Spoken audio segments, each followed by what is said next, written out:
Bienvenidos cada uno y cada una a la casa del Señor para aprender de la palabra de Dios.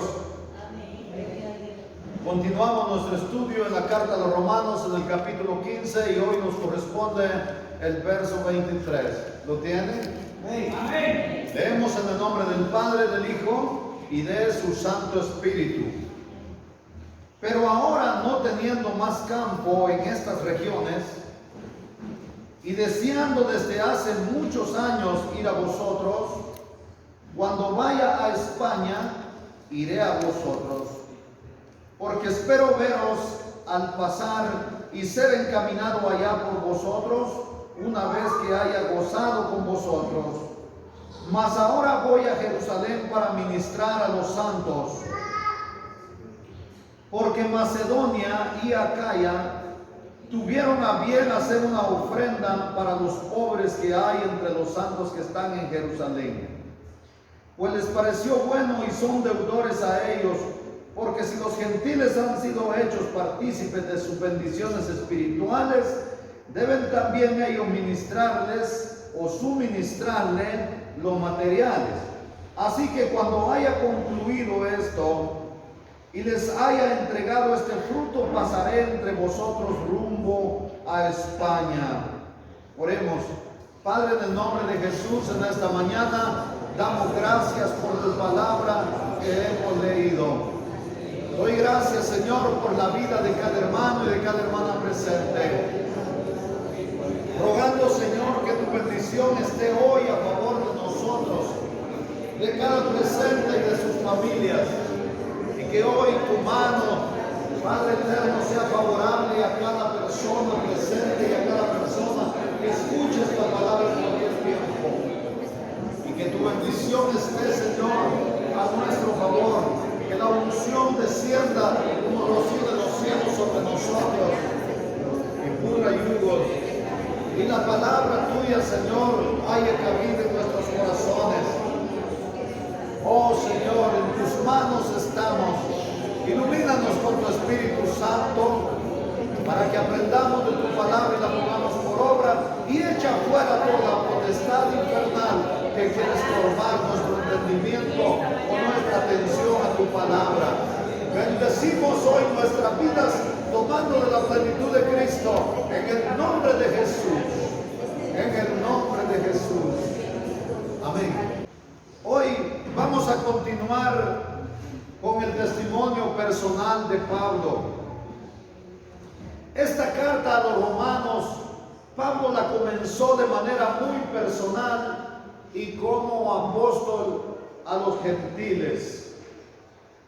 En el capítulo 15 dijimos que estamos ya en la recta final o vamos ya concluyendo esta carta a los romanos. Por lo tanto, vemos que nomás él entra al capítulo 15 y él vuelve a recobrar ese estilo de exposición muy personal. Al principio él comienza en el versículo 10 del capítulo 1 manifestando un deseo enorme de ir a ver y a conocer a los hermanos de la iglesia en Roma. Pero en el capítulo 15, especialmente en el último versículo que estudiamos, que es el 22, él dice que fue estorbado, pero que ese anhelo continúa. Él quiere ver a sus hermanos de la iglesia en Roma.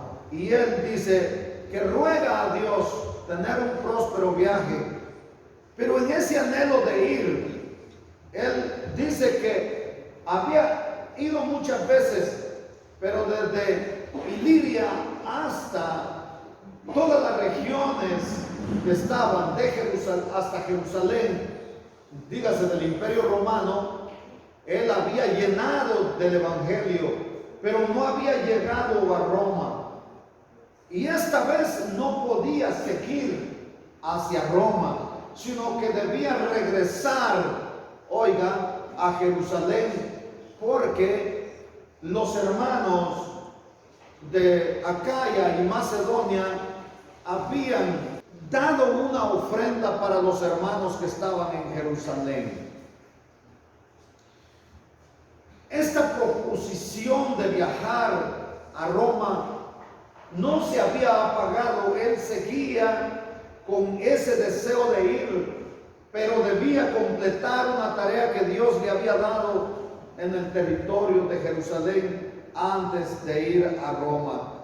En este versículo 10 del capítulo 1 y en el versículo 22 del capítulo 15, Pablo nos dice que tuvo muchas dificultades, y la Biblia no solo nos narra esto, sino que nosotros como creyentes sabemos que Pablo nos estaba diciendo que esas dificultades eran muy grandes para llegar a Roma, donde él deseaba compartir, ministrar y recrearse con los hermanos. Los obstáculos fueron muchos. Sin embargo, la palabra no tiene fronteras, la palabra es poderosa, la palabra es viva, y el evangelio también, y es poder de Dios, y ese llegaba a donde Pablo quería que llegara. En algunas regiones del Imperio Romano conoció hermanos a quienes les suministró el evangelio. Ellos recibieron a Cristo en su corazón, se fueron a Roma y allá pues fundaron la iglesia en Roma, y Pablo iba a ir a conocerle porque era fruto de su ministerio apostólico. Así que vemos que es probable que el cristiano, es probable que el predicador, es probable que el evangelista o el pastor tenga dificultades de llegar hasta ciertos lugares, pero la palabra llega. En aquel entonces fue a través de los hermanos que habían conocido a Cristo. Esta vez llega por diferentes medios. Es sorprendente cuando yo encuentro pastores o hermanos que yo no conozco y de pronto nos conocemos en algún lugar o en alguna reunión y dice: oiga, yo he oído los mensajes suyos, yo he oído las prédicas suyas, yo he visto los videos suyos, yo hasta he tomado notas de la predicación que usted da allá en la iglesia donde el Señor le permite estar. Yo me sorprendo porque gente de afuera se interesa mucho por lo que hablamos aquí acerca de Cristo, de su evangelio, de su palabra. Denle la gloria al Señor.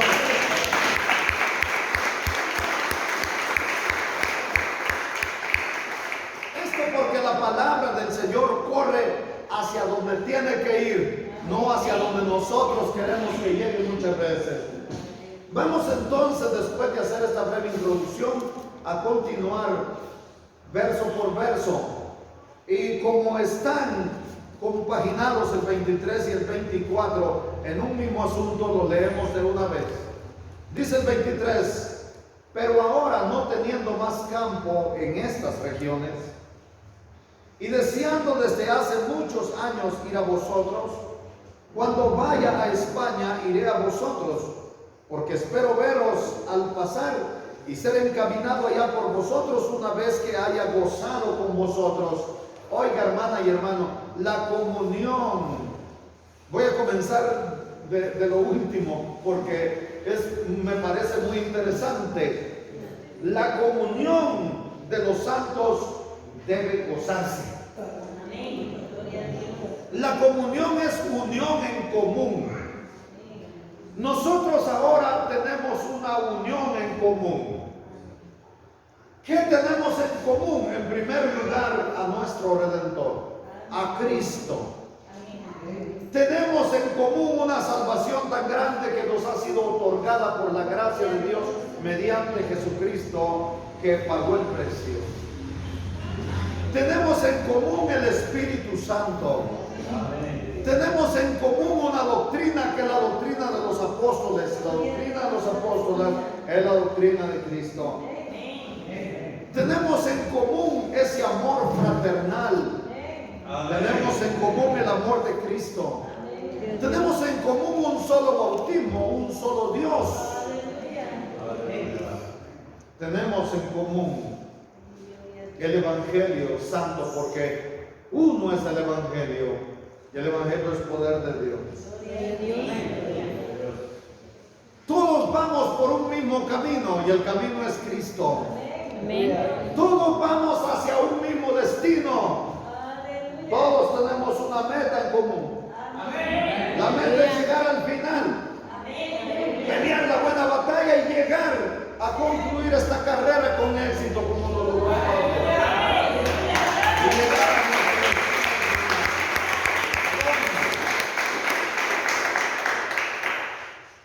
a un lugar que nos ha prometido el Señor. Dijo: voy pues a preparar lugar para vosotros.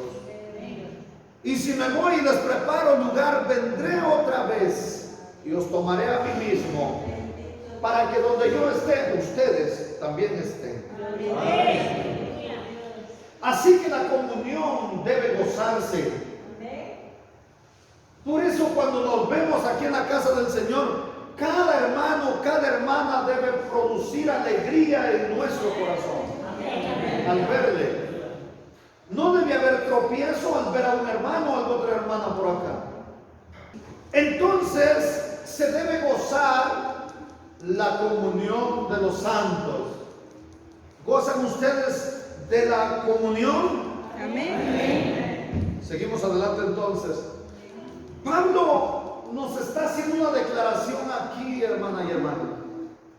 Ahora no teniendo más campo en estas regiones, desde Iliria hasta Jerusalén. Wow, era una gran extensión del Imperio Romano. Y deseando desde hace muchos años ir a vosotros, vaya, tenía a un lugar grande en la mira: España. Pero surge una serie de preguntas aquí. ¿Cómo es que ya no teniendo más campo en estas regiones, qué habrá sucedido? Él dijo que había llenado el Evangelio desde Iliria hasta Jerusalén. Había predicado en toda esa región lo suficiente como para ya no ser necesaria su presencia ahí.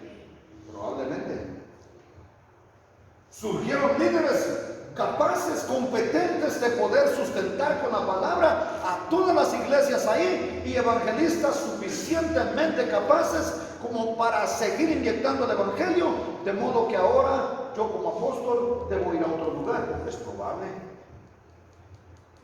¿Cuál otra pregunta pudiera surgir?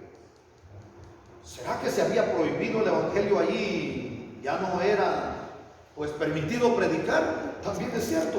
Allí era prohibido predicar y había que predicar pues de alguna manera sutil, con valor, escondidos en algunos lugares. Pudiéramos preguntarnos: ¿será que le habían cerrado las puertas? La respuesta es no. Hasta ofrenda habían dado los hermanos de Acaya y de Macedonia. Entonces las puertas no se habían cerrado. ¿Qué otra pregunta pudiera surgir? ¿Se habían convertido toditita la gente? Tampoco. Bueno, ¿qué podemos decir a todas estas interrogantes? El evangelio en verdad se había predicado en toda esa región. Él lo confirma. He llenado del evangelio toda esta región. Pablo y los demás apóstoles, o los discípulos que él había ido formando, habían dado buen testimonio y había sido anunciado el evangelio tanto a gentiles como a los judíos. Aunque no todos se hayan convertido, el evangelio había llenado esa región gracias al Señor Jesucristo, que respaldaba por su Espíritu Santo a los apóstoles, especialmente a Pablo y a los que habían aprendido de él para llevar el evangelio. Pero él, como apóstol a los gentiles, no tenía que quedarse en una región determinada. Él tenía que ir a donde no se había predicado el evangelio. Él tenía en la mira un lugar grande. Sí, el Imperio Romano no. España. Roma solamente era como un lugar de descanso. Ahí voy a recrearme con ustedes, ahí voy a fortalecerme con ustedes, ahí voy a ministrar y a fortalecerme, ahí voy a gozarme con ustedes. Él dice claramente, voy a ir a España después que goce con ustedes. ¿Verdad que sí? A la iglesia uno entonces, ¿a qué viene? A gozar de la palabra de Dios, a gozar de la alegría de los hermanos. Por eso es que a la iglesia uno debe venir, hermana y hermano, a gozar, aunque tenemos muchos problemas. Ay, Pablo no tenía problemas, pregúntele cuando llegue allá. Pablo era uno de los que más problemas tenía. A donde iba, le salía quizás el jefe policíaco a encontrar para darle la bienvenida, no para meterlo preso, hermano. Los religiosos lo salían a encontrar, ay, para abrazarlo, no, para pelearlo, hermano. Así como lo voy. Pero él decía que iba a gozar de un lugar a otro. Ay, si usted le da un vistazo al capítulo 28 del libro de los Hechos, ¿cómo llegó él a Roma? Porque llegó. Pero ¿cómo cree que llegó? Ay, hermanos, aquí vengo. Hey, tú, llévame la maleta. Hey, tú, tráeme allá los libros. Y tú, tráeme para acá un fresco bien frío. No, hermana y hermano, ¿sabe cómo llegó a Roma? Engrietado. Después de estar 2 años preso en Cesarea. Oiga, después de sufrir naufragio en el mar. Oiga usted, es que aquí estamos viendo cómo funcionó el evangelio en el primer siglo. Lo que sufrieron esos pregoneros del evangelio.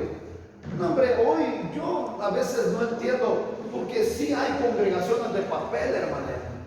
Y si no congregaciones, por lo menos hay hermanos y hermanas de papel. Pero no papel de ese que usted lo moja y lo pone al sol y todavía se recobra por lo menos, ¿verdad? Algo durito, sino toilet, de ese que de una vez se deshace. Pero nosotros no, ¿verdad? Nosotros somos macizos. Cuando vaya a España iré por vosotros. Pablo misionero, y cumplía con su ministerio de predicar el evangelio. En donde en todo el Imperio Romano y a todos aquellos lugares donde no había llegado la palabra. Muy bien. ¿Qué tan lejos estaría España de Roma? Pues, imagínese usted, el Imperio Romano se había extendido tantísimo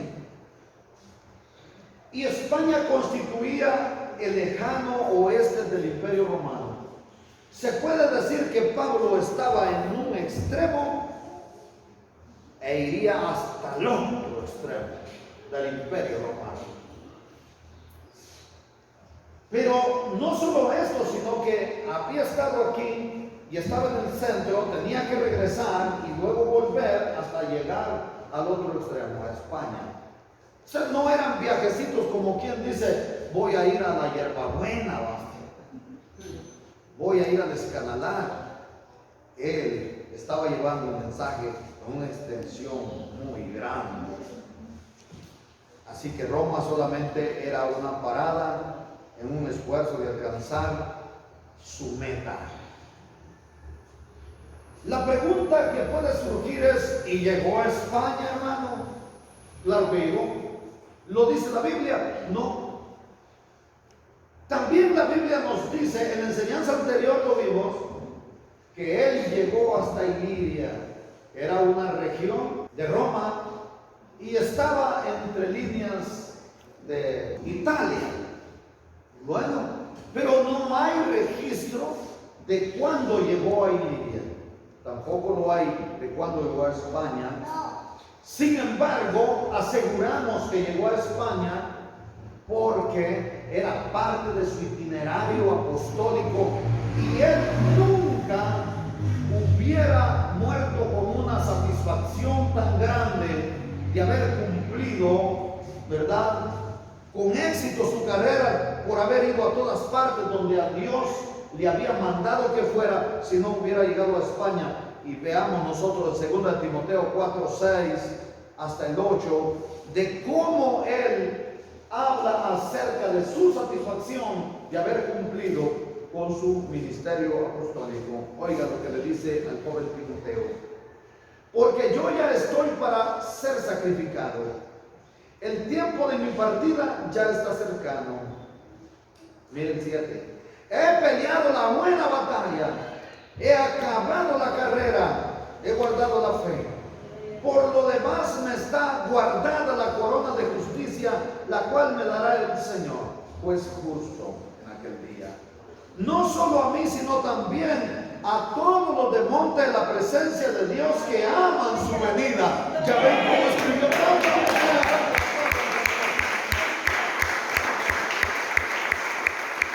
¿Ya había usted leído ese versículo? Amén. ¿Ya se había dado cuenta que ahí estaba usted incluido? No es posible. ¿No lo habían leído así? Oiga ustedes. Yo lo he leído, pero no le he dado la interpretación. Bueno, pero sí sabía que está incluido ahí, ¿verdad? Amén. Entonces, así se ve más bonito.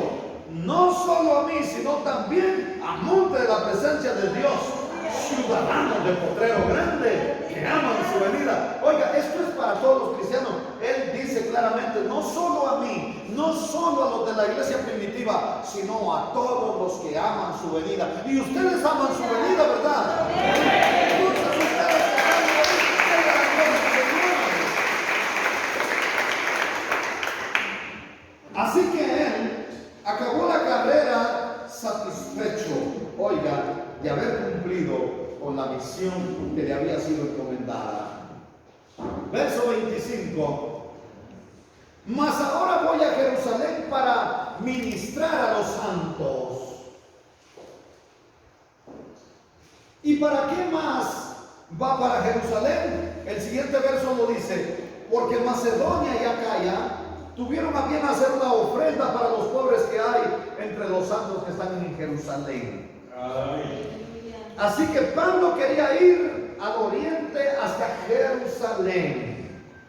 Oiga, quiero retrotraer una etapa de la vida de Pablo que ustedes conocen muy bien. Cuando él era Saulo de Tarso, ¿qué era lo que hacía con los cristianos de Jerusalén? Los mataba. Sí, los perseguía, los maniaba, los encarcelaba y hasta los mataba. Sí, así es. Había perseguido a la iglesia en Jerusalén en el pasado, pero ahora como creyente, oiga, como miembro del cuerpo de Cristo, como apóstol a los gentiles, en un ministerio muy duro, dijo él que quería ayudar a aquella iglesia que un día había perseguido. Aquí pueden surgir algunas preguntas. ¿Por qué lo hizo Pablo? ¿Porque vio la necesidad de los hermanos en Jerusalén? Probablemente. ¿Porque amaba a los hermanos de Jerusalén, de la iglesia de Jerusalén? Claro que sí, por supuesto. ¿O será que quería compensar a esta iglesia por su persecución que había armado en el pasado, por sus malas acciones en el pasado contra la iglesia, y ahora quería llevarles una ofrenda? Es probable. Se nota la insistencia en llevar él mismo la ofrenda hasta Jerusalén. Y nos damos cuenta aquí en la carta de los Romanos que él llama a esta ofrenda como una comunión, usando esa palabra koinonia. Esta palabra fue usada para designar todos los que los creyentes pudieran compartir. Dígase a Cristo, dígase la palabra de Dios, la oración, la santa cena o la participación de la mesa del Señor y los bienes materiales que pudieran compartir entre sí. En el capítulo 8 y el capítulo 9 de 2 de Corintios nos damos cuenta cómo Pablo cuenta que esa ofrenda fue un gran peso en su corazón. y él llevaría esta ofrenda. Claro que la llevó. El verso 27 dice: pues les pareció bueno y son deudores a ellos. Oigan, los hermanos de Macedonia y de Acaya se consideran deudores, oigan, de los hermanos de la iglesia en Jerusalén. ¿Por qué? Porque si los gentiles han sido hechos participantes de sus bienes materiales, deben también ellos ministrarles de los materiales. Voy a decirlo con otras palabras. Los hermanos de Macedonia y los hermanos de Acaya eran gentiles, pero ellos recibieron el evangelio gracias a los hermanos judíos que habían recibido a Cristo en Jerusalén. La salvación venía de Jerusalén y ellos habían recibido de esta manera los bienes espirituales. De eso está hablando él. Los bienes espirituales los habían recibido en Macedonia y en Acaya de los hermanos de la iglesia en Jerusalén. De allá había venido la salvación para ellos. Ahora se sentían deudores con ellos y no tenían otra forma de hacerlo sino, bueno, orar por ellos, pero también, ya que ellos estaban mejor económicamente, ahora deberían apoyarles materialmente o económicamente. Aquí Pablo está dejando claro el hecho de que esta era una ofrenda netamente voluntaria, no era impuesta. En el versículo 7 del capítulo 9 de 2 Corintios, él dice claramente: cada uno dé como propuso en su corazón, no con tristeza ni por obligación. No se les estaba obligando, porque Dios ama al dador alegre. Esa es la ofrenda que Pablo recogió en Macedonia y en Acaya para los hermanos de la iglesia en Jerusalén. Él deja claro que aquellos tenían una obligación y una deuda moral que pagar a los hermanos que estaban allá, porque de ellos había llegado la salvación. ¿Cómo sabemos, oiga, que la salvación iba de Jerusalén? En Jerusalén, ¿quiénes habitaban? ¿Gentiles o judíos? Los judíos. ¿Y qué dijo Cristo acerca de la salvación en cuanto a los judíos? Oigan, Juan capítulo 4 versículo 22 dice, hablando con la samaritana, ¿verdad? Le dice: vosotros adoráis lo que no sabéis. Nosotros, refiriéndose a los judíos, adoramos lo que sabemos. ¿Por qué? Porque la salvación viene de los judíos. Esa era la obligación moral que tenían aquellos de Macedonia y Acaya para con los judíos, con la iglesia en Jerusalén, ¿verdad? Porque el evangelio comienza en Jerusalén y por lo tanto Macedonia y Acaya tenían una deuda espiritual con Jerusalén. La pregunta que también puede surgir: ¿cómo es que la iglesia en Jerusalén es, por así decirle, la iglesia madre, y las hijas o las que nacieron de la iglesia de Jerusalén son, pues, una entre tantas, la de Acaya y la de Macedonia? ¿Cómo es que ellos están económicamente más debilitados que las que surgieron como resultado de que ellos habían predicado la palabra, por así decirle?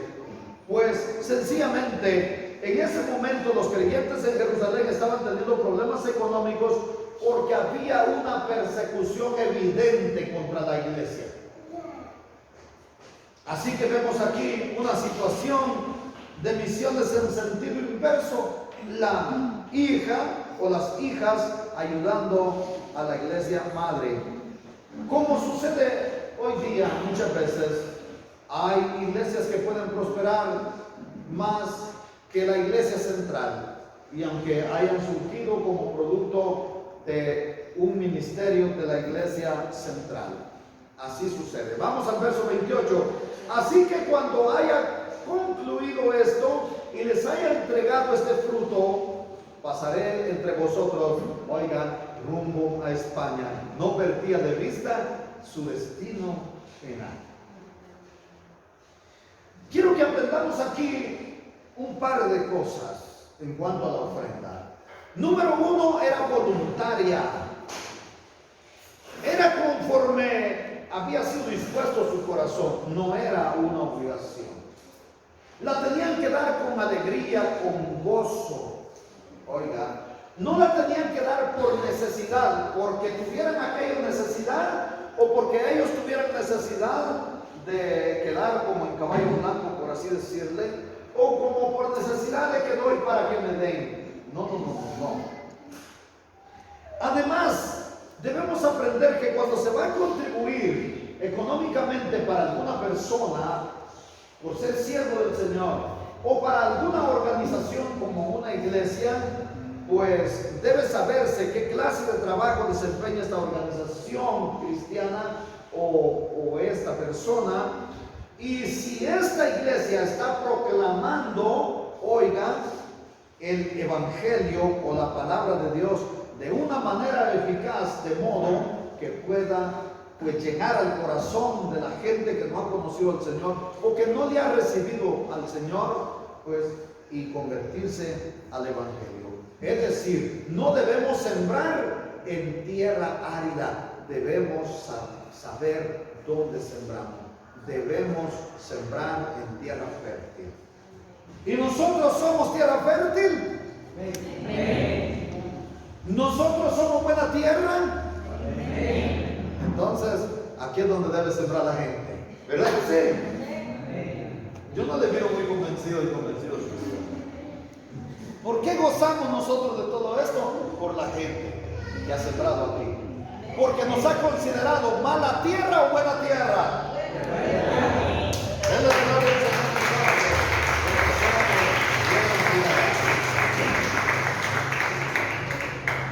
Vamos al verso 29. Y sé que cuando vaya a vosotros, llegaré con abundancia de bendición del evangelio de Cristo. Oiga, en el evangelio hay abundancia de bendición.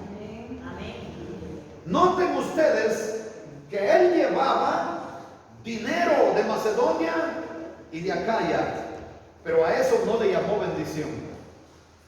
Le llamó bendición, oiga, a aquello que del evangelio de Cristo llevaba para con ellos.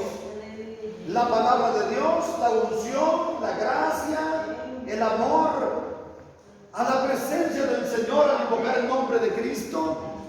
A esto le llama bendición. ¿Se da cuenta? Esto constituyó pues el visto bueno de Pablo para su próspero viaje a Roma. Él estaba haciendo su viaje a Roma apegándose a la voluntad directiva de Dios, no a la voluntad permisiva de Dios. Él estaba en primer lugar cumpliendo su ministerio apostólico, llevando el evangelio a aquellos que no lo habían conocido y plantando ahí iglesias para que sirvieran al Señor esperando el día del advenimiento. Dios le da discernimiento en cuanto a ese viaje. Muchos dicen que el viaje de Pablo a Roma no estaba encuadrado en la voluntad de Dios y que por eso tuvo tantas dificultades. Eso nunca lo escuchen ustedes como correcto. Pablo se había hallado siempre dentro de la voluntad de Dios en cuanto a su viaje a Jerusalén y también, oiga, lo estaría en cuanto a su viaje a Roma. Él no estaba, oiga, fuera de la voluntad directiva de Dios. Aquí quiero que nosotros también tomemos algo de la experiencia de Pablo para nuestra propia vida. Para un cristiano es tan fácil pensar que cuando se hallan dificultades es porque está fuera de la voluntad de Dios. Eso no es verdad. No por el hecho de que usted tenga problemas, no por el hecho de que usted tenga azotes de enfermedad, no por el hecho de que usted tenga momentos de necesidad extrema, hablando económicamente, usted se halla fuera de la voluntad de Dios.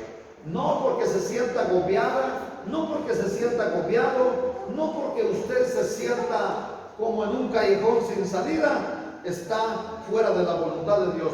Nunca. En realidad estos problemas a veces lo que hacen es darnos una señal de que estamos actuando conforme a la voluntad de Dios. Y estas dificultades llegan con la finalidad de hacernos crecer. Amén. Oiga, no hay un día tan precioso como el día después de una de esas tinieblas. No hay una tranquilidad del mar, sino después de un azote de recias olas. Yo viví a la orilla del mar, en un hotel, y estaba en el segundo nivel, y el hotel era de madera. Ahí tenía yo mi pabellón cuando trabajaba en el puerto de San José. Usted llegó a visitarme, ¿sí o no, hermano Aníbal? ¿Dónde vivía yo? ¿Dónde tenía mi pabellón? En un hotel de 5 estrellas, hermano. Yo lo vi calidad ahí. En el segundo piso, en la orilla del mar, ¿no es cierto? Abría las ventanas y estaba frente al mar. Tenía aire acondicionado, pero yo solía abrir las ventanas, apagaba el aire acondicionado y disfrutaba del recio viento de las olas del mar. Y oigan ustedes, de noche ese hotel así se amecía, porque era de madera. Así se hacía, ¿verdad, hermano? Tronaba ustedes, pero estaba hecho con una ingeniería espectacular. El dueño era de Costa Rica. Y oigan ustedes las olas, ustedes nunca han oído cuando el viento se lleve un granero vacío.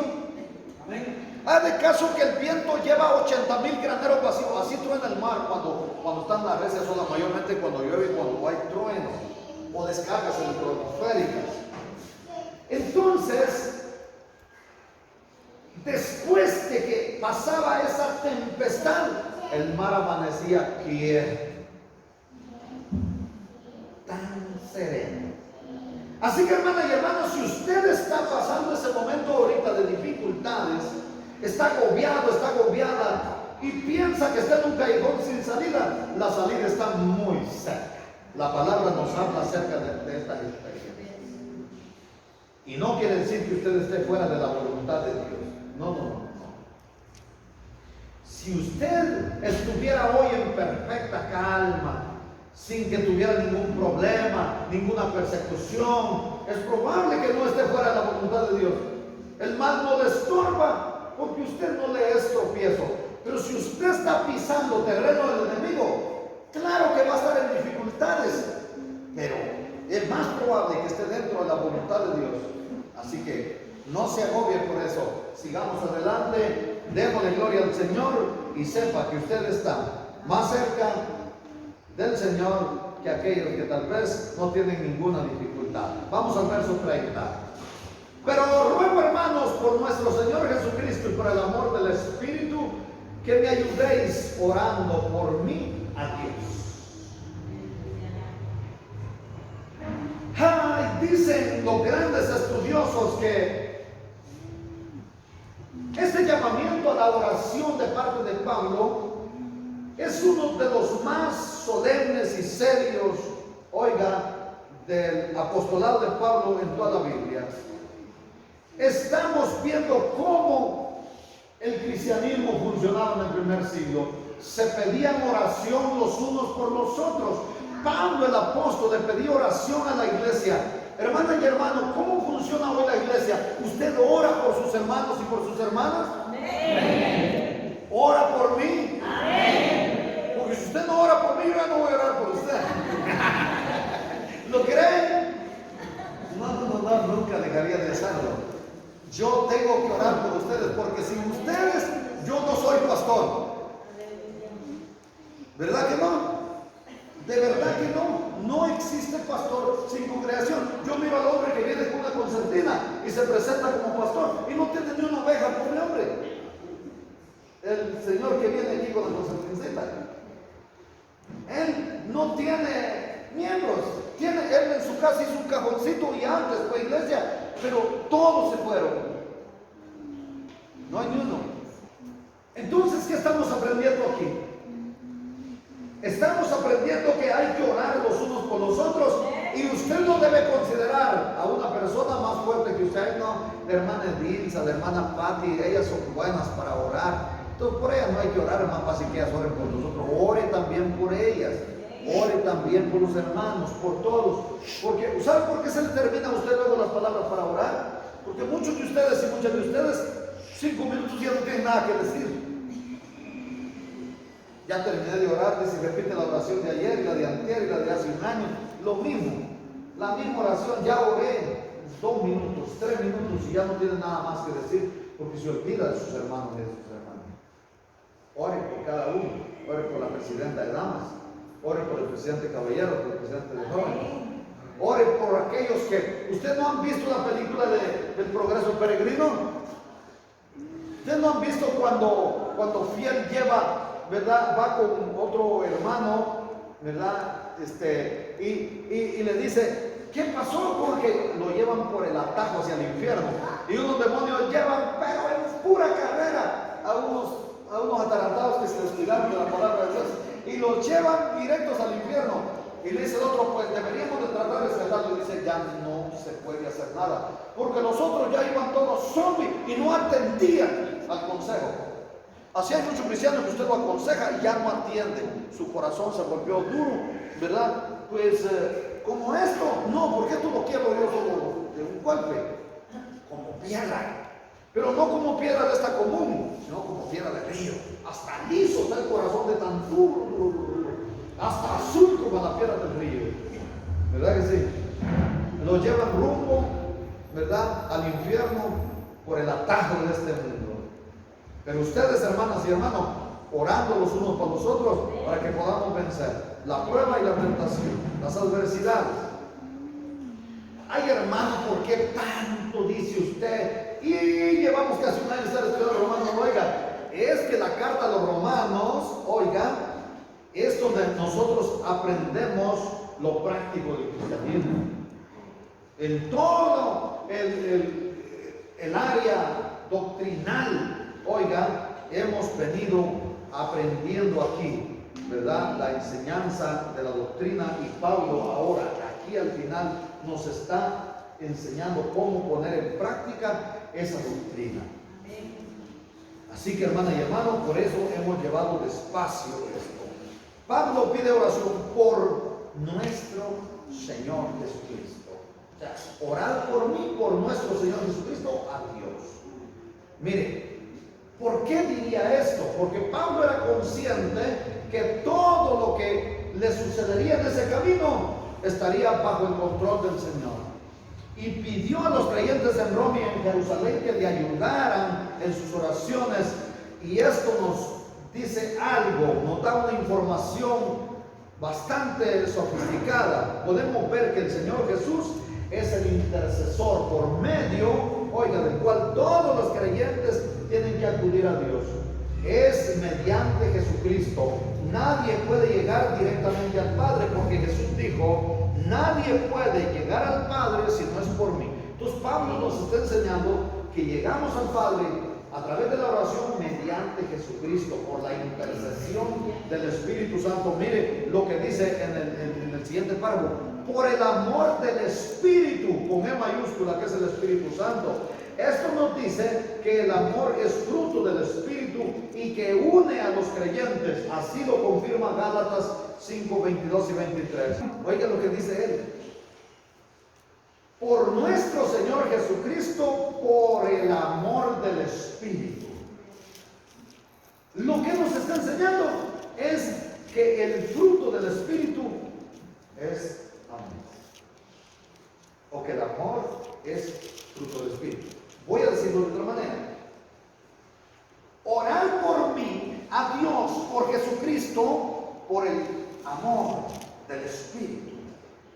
Voy a hacerlo invertido. Nadie podría orar por otra persona si no estuviera en él el fruto del Espíritu, que es el amor. Oramos por las demás personas porque le amamos. Eso nos está enseñando Pablo. Pero no podéis orar a Dios si no es mediante Jesucristo, porque es el único mediador entre Dios y los hombres. Los creyentes deben, por tanto, orar los unos por los otros por ese amor que hay dentro de sí. Luego dice que me ayudéis, que me ayudes. Esta palabra que se traduce, la palabra griega, significa luchar.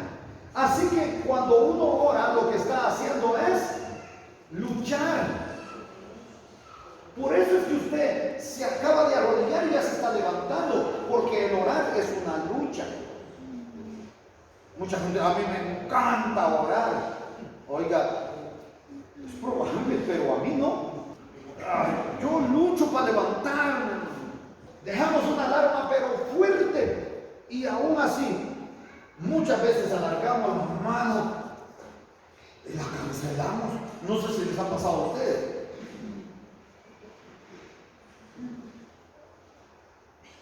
A veces lo que hace mi esposa es que me dice, saca para allá y levantate de una vez porque yo también me voy a levantar. Y ella se levanta solo para levantarme a mí para que vaya a hacer lo que tengo que hacer, ¿no? Y ella se va a acostar. Pero por lo menos me empuja. ¿Verdad? Levantate porque yo también. ¿Verdad? ¿A ustedes se lo llevan así ustedes? ¿Ah? Sí, ¿por qué no dice con esa gran tristeza?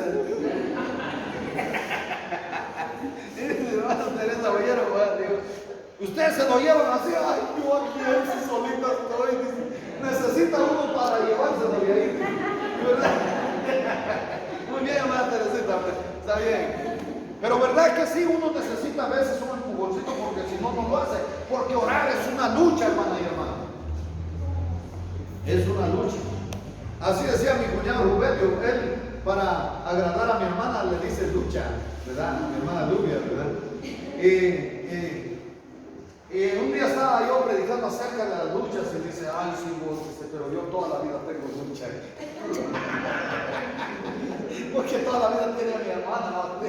que se ha convertido en su propia lucha. Muy bien. Y Pablo dice que me ayudes, oiga, que luches conmigo. Pide que se unan a su lucha. Cuando Pablo oraba, hermana y hermano, entraba en una lucha y por eso él sabía que tendría resultados. Por mí, esto nos da otra información, que estaba pidiendo una oración de protección personal para que pudiera llegar, oiga, con plenitud y abundancia de la bendición del Evangelio de Cristo. Así dice, de la bendición del Evangelio. Y esa es la clase de oración que yo necesito y pienso que usted también, ¿verdad? Voy a repetir todo lo que acabo de decir porque ustedes no me están entendiendo. ¿Entendieron lo que acabo de decir? Ay, ¿verdad que ya se quieren ir? Bueno, entonces vamos al versículo 31. Vamos al 31. Para que sea librado de los rebeldes que están en Judea y que la ofrenda de mi servicio a los santos en Jerusalén sea aceptada. Oiga, dos problemas, una doble petición. Su vida estaba amenazada por los creyentes en cualquier otra religión menos en Cristo. Por los religiosos de aquel entonces, por los líderes religiosos, por los fariseos quizá, pero además que la iglesia pudiera estar indispuesta de recibir ayuda de los gentiles. Y él quería que esta ofrenda fuese aceptada. Ahora la pregunta es, ¿qué sucedió con Pablo? Pues en el camino cuando iba a Roma fue arrestado, fue puesto inmediatamente en manos de los romanos. De esta manera logró él presentarse ante los reyes y finalmente al César y así cumplir la voluntad de Dios. Y allí contactó un día a los hermanos, aunque no en las mejores condiciones, pero luego nosotros nos damos cuenta que sí contactó y sí estuvo con los hermanos gozando, como él lo deseaba. Mira el verso 32. Para que con gozo llegue a vosotros por la voluntad de Dios y que sea recreado juntamente con vosotros. Recreado. ¿Se han recreado ustedes hoy? ¿Han sentido ese crecimiento espiritual edificado por el conocimiento de la palabra? Amén. ¿Han sentido el gozo de los hermanos y las hermanas que están cerca de ustedes? Amén. Entonces sí ya merecen irse. Muy bien, pero no sin antes dar una conclusión. Aquí en el versículo 32 lo que podemos decir es que su oración y las oraciones de los hermanos de Jerusalén y de la iglesia en Roma fue contestada. Número 1, su vida fue salvada. Número 2, la iglesia de Jerusalén aceptó la ofrenda. Pablo llegó con alegría a Roma, aunque haya pasado pues 2 años en la cárcel de Cesarea. Él sufrió naufragio en el camino, pero vio la gloria de Dios. Por último, llegó a Roma, aunque con cadenas, según el capítulo 28 del libro de Hechos, pero llegó. Ahora, ¿qué podemos sacar nosotros de esto en resumen? Hermana y hermano, hay cosas tan pequeñas que lo agobian a uno. Pero Pablo llegó encadenado, sin embargo experimentó el gozo del Espíritu Santo. Esa es la clase de alegría que los creyentes necesitamos hoy día. Oiga, para que nos recreemos en medio de la dificultad, en medio de la enfermedad, en medio de la persecución, en medio de los problemas. Usted debe aprender a recrearse. Usted debe aprender a gozarse en la presencia del Señor. No depende entonces de las circunstancias para que usted se venga a recrear en la presencia de Dios y en la comunión de los santos. Conclusión, tomando aquí lo que dijo Pablo en el versículo 33, el último del capítulo 15. Y el Dios de paz sea con todos vosotros. Amén. Pablo concluye con una bendición para los hermanos que están en Roma. Ahora, estas palabras, el Dios de paz, nos muestra lo que yo les acabo de explicar. Que aún encontrándose encadenado o en la cárcel, en medio de la tempestad, en medio del naufragio, esto es, los accidentes que sufrieron en el barco, él aprendió a tener paz. Nuestra oración, hermana y hermano, es que todos los cristianos y ustedes también puedan entender que podemos conocer la paz de Cristo en medio de las dificultades. Porque Jesús dijo, número 1, en el mundo tendréis aflicción, pero confiad, yo ya he vencido al mundo. Número 2, Él dijo, la paz te dejo y mi paz os doy, no como el mundo la da. Por lo tanto, las circunstancias en las que nos vemos envueltos en este mundo no deben detenernos en este caminar y en este sentir de la paz de Cristo. He llegado al final de la enseñanza del día de hoy. No sé si tienen alguna pregunta.